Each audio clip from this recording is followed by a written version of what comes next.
नौकरी छूटने के बाद जब मैं घर वापस आया तो कई तानों का सामना करना पड़ा। दोबारा से परिवार के माहौल में ढलने में मुश्किल भी हुई, पर सबसे ज़्यादा तकलीफ तब हुई जब घर वालों ने मेरे पलंग को ही बेच दिया था।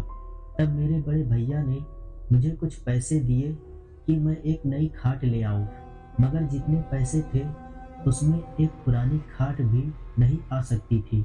दुकान पर पूछने गया तो वहाँ भी उतने में कुछ नहीं मिला, पर दुकान के बगल वाले घर से एक आदमी जो लगातार मुझे देखे जा रहा था बाहर निकला और बोला कि मेरे यहाँ पुरानी खाट पड़ी है, सस्ते में दे दूंगा। उसने खाट दिखाई तो वो एकदम सही हालत में थी, नई जैसे ही थी, पर उस आदमी ने ज़्यादा पैसे नहीं मांगे। ये देखकर मुझे हैरानी हुई, मगर अपना फायदा होते हुए देख मैंने कुछ नहीं कहा।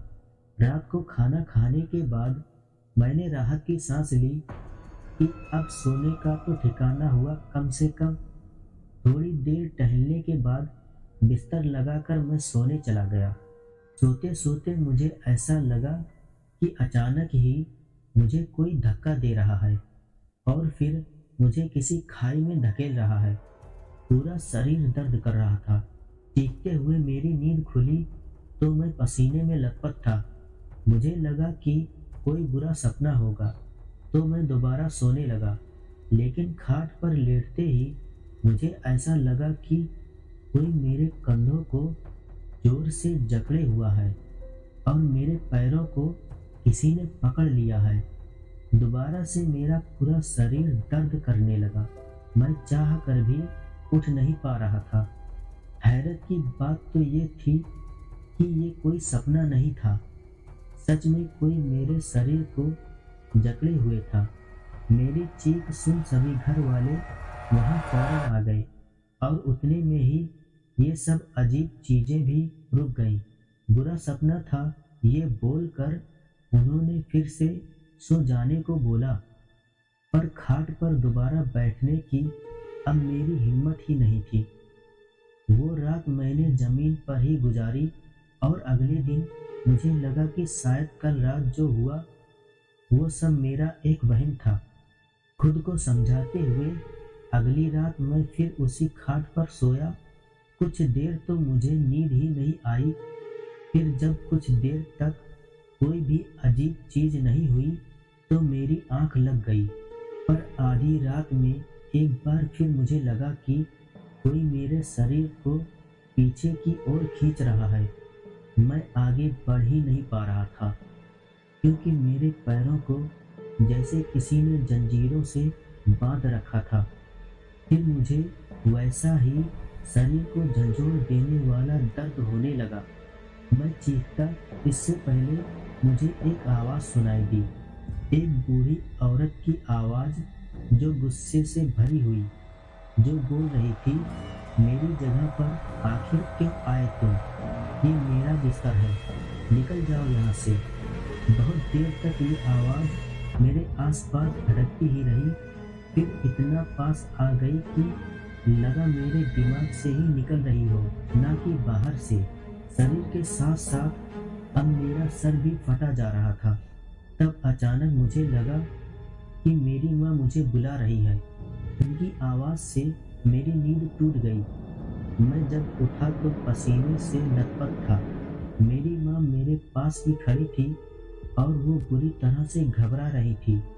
जब मैंने अपने पैरों को देखा तो मेरे पैरों पर रस्सी और खरोंच के निशान दिखे, तो मैं भी चौंक उठा।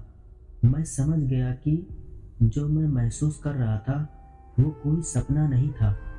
सुबह होते ही मैंने उस खाट को उठाया और बाहर फेंक आया। कुछ देर बाद वो खाट वहां पर नहीं थी। जरूर ही कोई उसे उठाकर ले गया होगा। अगली रात भी मैंने जमीन पर गुजारी, लेकिन उस खाट का ख्याल मुझे सोने नहीं दे रहा था। थोड़ी बहुत नींद लेकर सुबह उठा तो उस खाट के साथ एक आदमी भी घर के बाहर मिला, जो कि गुस्से में भरा हुआ था कि आखिर क्यों मैंने इतनी खतरनाक खाट यूं ही खुले में बाहर छोड़ दी थी। झटके, दर्द और बुरे सपने, क्या कुछ नहीं देती थी ये खाट। ये सब बोलकर वो खाट वहीं छोड़ गया। मुझे इतना तो समझ आ गया था कि ये मेरा वहम नहीं है और इस खाट में वाकई कुछ गड़बड़ है। मैं उस खाट को अंदर ले गया और दोबारा उस पर सोने का सोचा, ताकि पता कर सकूं कि आखिर वो आवाज़ किस बूढ़ी औरत की थी। लेकिन ये मेरी जिंदगी की सबसे बड़ी गलती थी। इस बार न शरीर में दर्द हुआ और ना ही झटके लगे, और जल्द ही नींद भी आ गई। पर थोड़ी ही देर में उस औरत की आवाज़ फिर आई। चिल्लाते हुए उसने बोला, फिर आ गए? आखिर क्यों मुझे चैन से सोने नहीं देते? ये मेरे सोने की जगह है, जाओ यहाँ से। यह सुनते ही फिर मेरे शरीर में दर्द होने लगा। ऐसा लग रहा था जैसे मैं कहीं ऊपर से बहुत जोर से गिर रहा हूँ। थोड़ी देर बाद ये सब रुक गया, पर ऐसा लगने लगा जैसे खाट हवा में झूल रही हो, अपने कंधों पर उठाए कोई उसे ले जा रहा हो। डर ने जैसे चारों ओर से मुझे घेर लिया हो। मैं नींद में था, फिर भी सब महसूस कर पा रहा था। अचानक मेरी सांसें घुटने लगी। मैंने सर नीचे करके देखा तो खाट के चारों ओर आग लगी हुई थी। मैंने चिल्लाने की कोशिश की, मगर गले से आवाज़ ही नहीं निकल रही थी। लेकिन उसके कुछ ही पलों बाद मेरे हाथ और पैर आज़ाद हो गए। मैं तुरंत उठकर बैठा, लेकिन मैंने जो देखा उससे मेरे रोंगटे खड़े हो गए। एक डरावनी सी बूढ़ी औरत ही मेरे सामने बैठी थी।